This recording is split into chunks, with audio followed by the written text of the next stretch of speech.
Cuma karena aku kan dulu image-nya udah seksi gitu ya. Jadi kayak yang ya udah orang taunya ya seksi aja. Jadi ya seksi, DJ-nya DJ seksi. Gitu. Orang tua kalau kerjaan kayak gitu otomatis kan pada nggak dukung ya. Sebelum kakak hijrah ya, kakak pernah dapet tawaran yang aneh-aneh gak sih? Selamat datang di Rukun Podcast.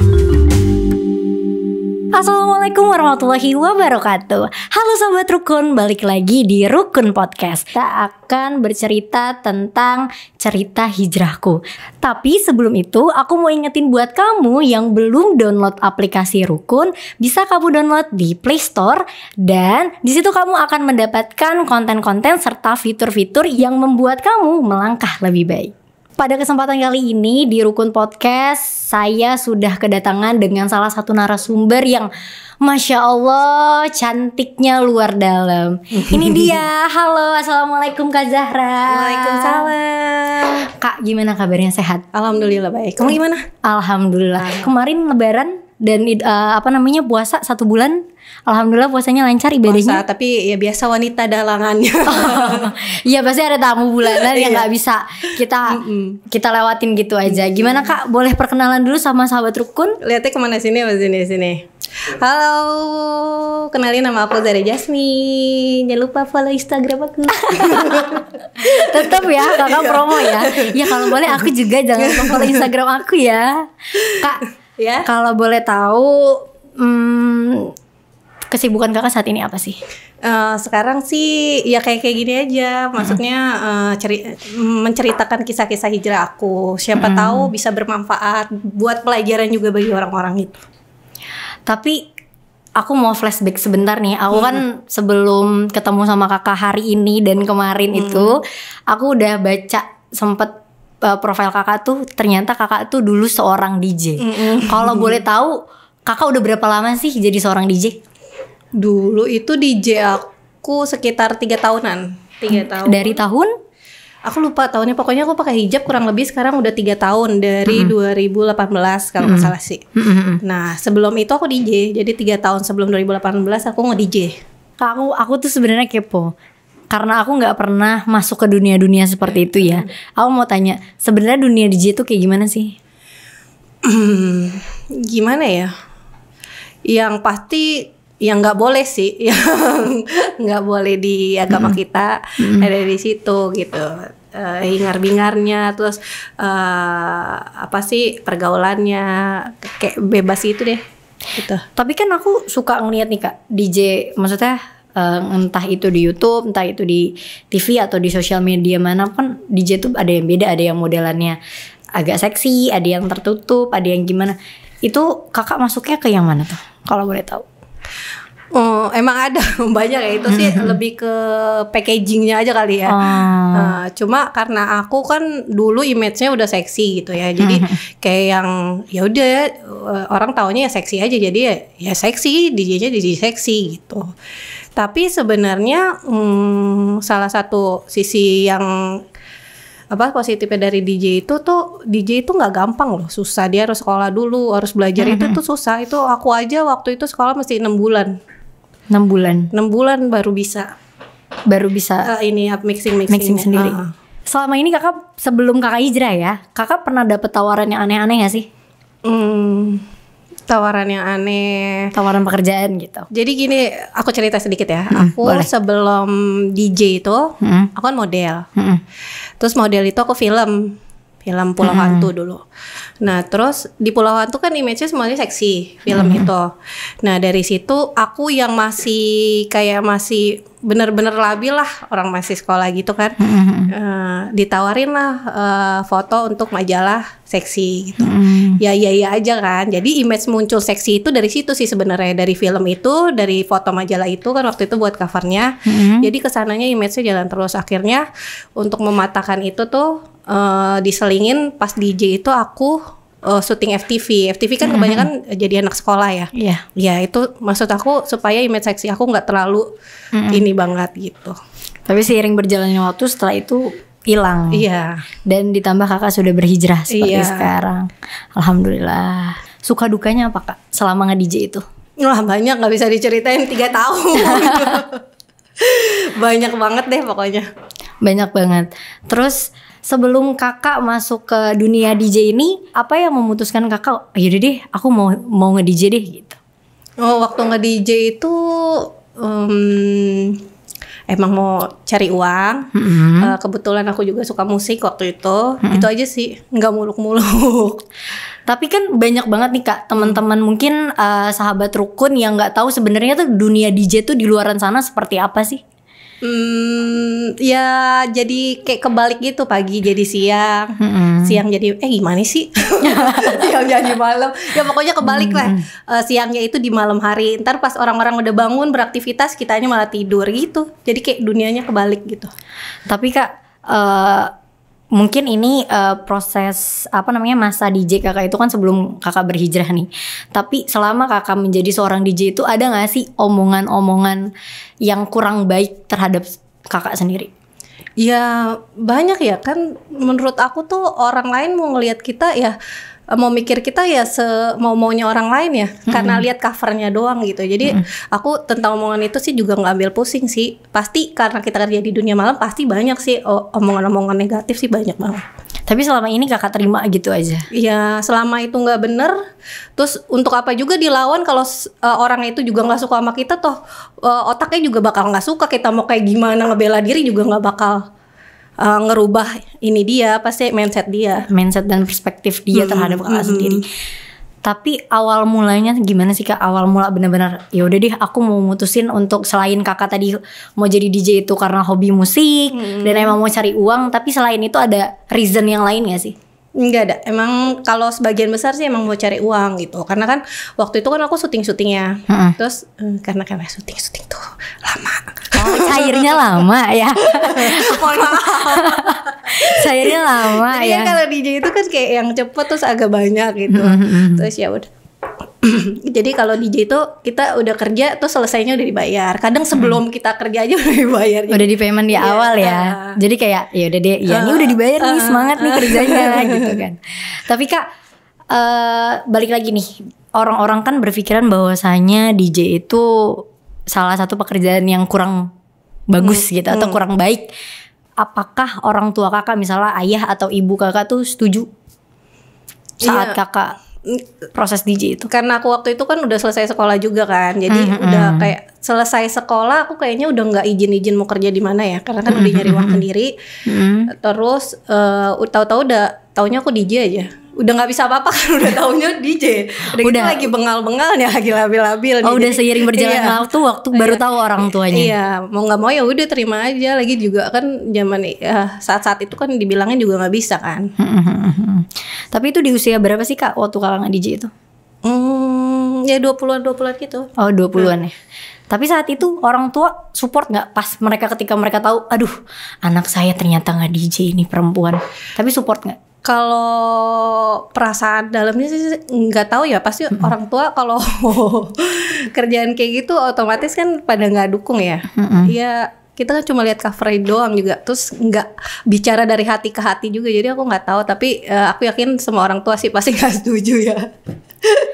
Tapi ya udah pada akhirnya. Tapi ada juga kan mungkin yang mau support untuk hobinya kan, beda-beda.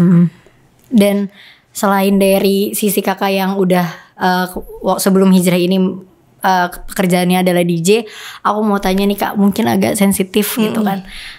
Yang aku tahu kan kakak sudah menikah. Itu kakak tuh menikah di umur berapa sih? Waktu itu kira-kira selesai sekolah sih. Baru banget. Nikah muda berarti. Iya. Terus menikah nggak lama, 5 tahunan. Suami kan kena kanker. Kanker apa Kak? Kanker hati. Terus meninggal. Sampai sekarang udah sendiri udah sekitar berapa ya, lebih lah dari 5 tahunan. Ini mungkin agak deep ya pembicaraan aku. Agak deep banget nih karena udah kelamaan jadi kayak udah gitu. Menurut kakak nih, sosok suami di mata kakak itu seperti apa? Pasti kan pasti sayang, terus tiba-tiba lagi sayang-sayangnya, dan 5 tahun itu menurutku itu masih umur pernikahan yang aduh lagi harum-harumnya banget nih gitu. Tapi tiba-tiba ditinggalinnya seumur hidup, itu gimana Kak? Ya waktu itu sih nggak usah ditanya, pasti hancur banget karena kan ketergantungan banget sama suami. Karena kan aku dari kecil itu kan nggak merasakan sosok seorang ayah itu. Nah tiba-tiba punya suami ya langsung deh kayak yang ketergantungan nempel segala macam karena sosok ayahnya itu sendiri digantikan sama suami gitu. Jadi pas udah nggak ada kayak yang kosong kayak orang linglung aja gitu.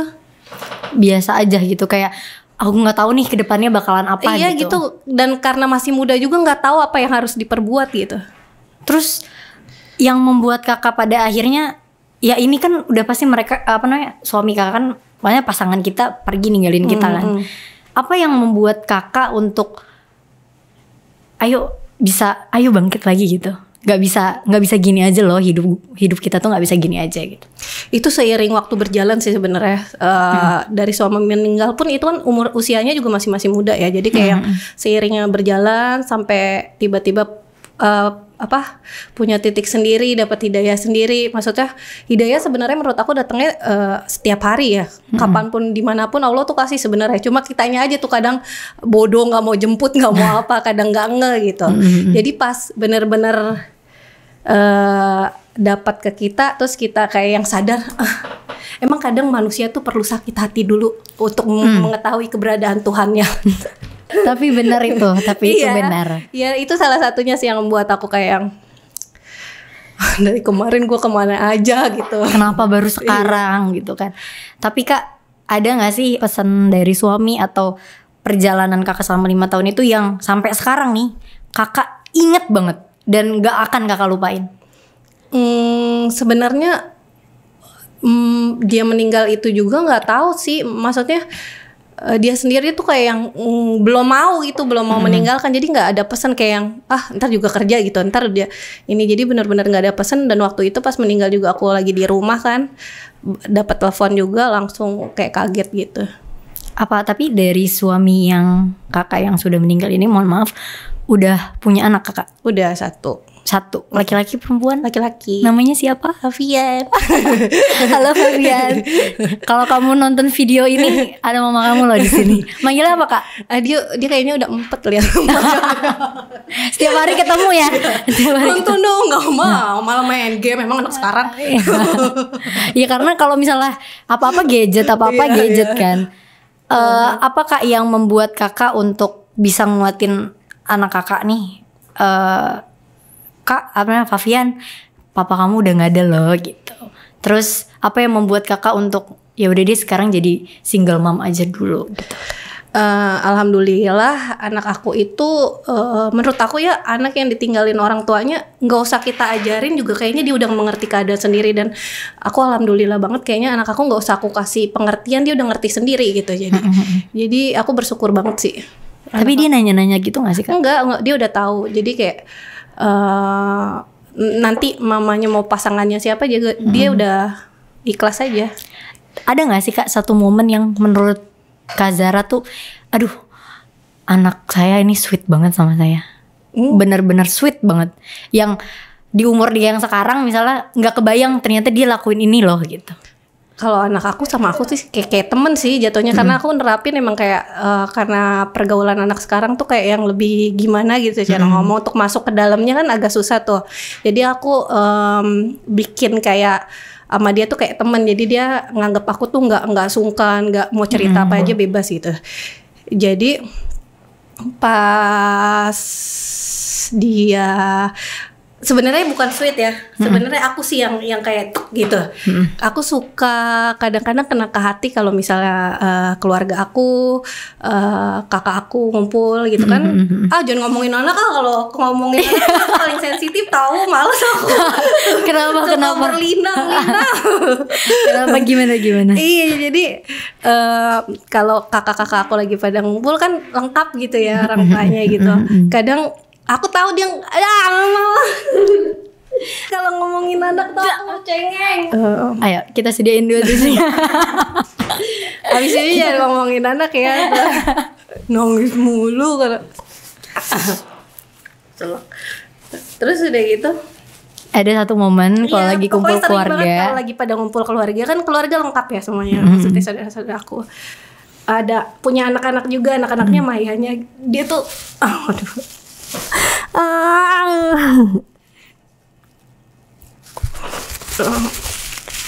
Kayak yang apa sih?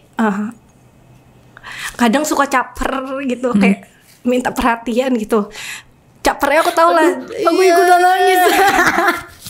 Aku gak bisa ngeliat orang nangis. Terus? Iya kan? Aduh. Pertanyaan aku kayaknya. Aduh. Terus Kak? Iya, jadi kayak yang dia suka caper gitu, kayak minta diperhatiin sih. Aku ngerti sebenarnya. Tapi kan kadang ada yang ngerti, ada yang enggak ya. Kadang cuma ngeliatin dia. Jadi kan itu sih yang buat aku kayak kasihan. Tapi cara Kakak untuk menguatkan dia seperti apa? Aku tahu, cuma aku ajak bercanda. Aku tahu, tapi pokoknya aku masuk semut aja gitu. Maksudnya pelan-pelan, tapi dia nggak berasa kalau aku tuh tahu dia perasaan dia gitu. Terus dengan seiring berjalannya waktu udah lama juga, untuk pada akhirnya Kakak menjalani hidup sama anak Kakak sampai sekarang tuh gimana? Untuk bisa ya saya akan lakukan apapun gitu untuk anak tuh gimana? Sama dia. Itu sih udah kayak bentuk tanggung jawab aku juga. Jadi karena ada anak, jadi ngingetin aku juga, karena ada orang tua juga ngingetin. Itu kayak udah nggak bisa, udah buat aku tersadar udah nggak bisa ngapa-ngapain, nih tanggung jawab lo gitu. Jadi udah kayak bentuk tanggung jawab aku sih. Semua orang tuh pernah ada di fase titik terberat dalam hidupnya tuh, dan titik terendahnya tuh pasti ada gitu kan. Aku pun sebenarnya sudah pernah mengalami itu di umur aku yang masih muda banget. Kak Zahra pernah nggak? Atau pernah ngerasain di umur berapa dan rasanya gimana? Apa saat itu mau nyerah atau gimana? Titik terendah aku justru pas 2 tahun kebelakangan ini terakhir. Itu titik terendah aku. Sebenarnya banyak yang nggak tahu sih, cuma menurut aku itu emang benar-benar titik terendah aku gitu. Dan aku orang yang introvert kan, jadi aku nggak terlalu memperlihatkan, oh ini gue lagi down nih, nggak pasti aku nggak memperlihatkan sama orang-orang juga. Terus gimana cara Kakak untuk bangkit? Ya itu, mendekatkan diri sama, jawabannya cuma satu, ya Allah gitu. Jawabannya cuma satu sih. Untung ada sisi positifnya juga kan, ini pandemi kan. Pandemi tuh nggak bisa kemana-mana, di rumah aja tuh jadi membuat aku juga belajar agama, jadi mendekatkan diri sama Allah, terus ibadahnya juga ditingkatin gitu sih. Sisi positifnya, jadi aku lebih mendalami lagi gitu. Apa di saat titik itu Kakak mulai hijrah atau kapan Kakak hijrahnya? Kalau aku pakai hijab tuh sekitar 2018. Tapi pas aku meninggalkan kebiasaan buruk aku, itu awal tahun 2020 pas pandemi itu. Pas pandemi itu. Tapi itu aku sih juga ngerasa semenjak pandemi, maksudnya karena aktivitas kita di luar rumah tuh jarang, jadi lebih dekat sama semuanya, dekat sama keluarga, dekat sama Allah juga, sama orang-orang yang jarang interaksi sama kita karena biasa kita sibuk di luar, terus kita jadi makin deket banget tuh ya. Ya karena kan lingkungan itu kan salah satu faktor terbesar kita ya, untuk pengaruh terbesar kita, teman-teman segala macam. Dan untung karena pandemi ini aku punya alasan yang nggak bisa ikutan gitu. Itu juga salah satu yang menolong sih.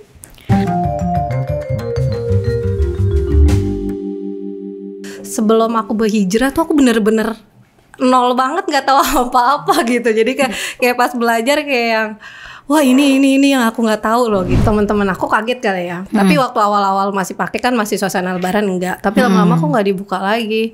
Pada kira-kira sih pada gini semua. Antar juga nggak lama. Pada taruhan gitu.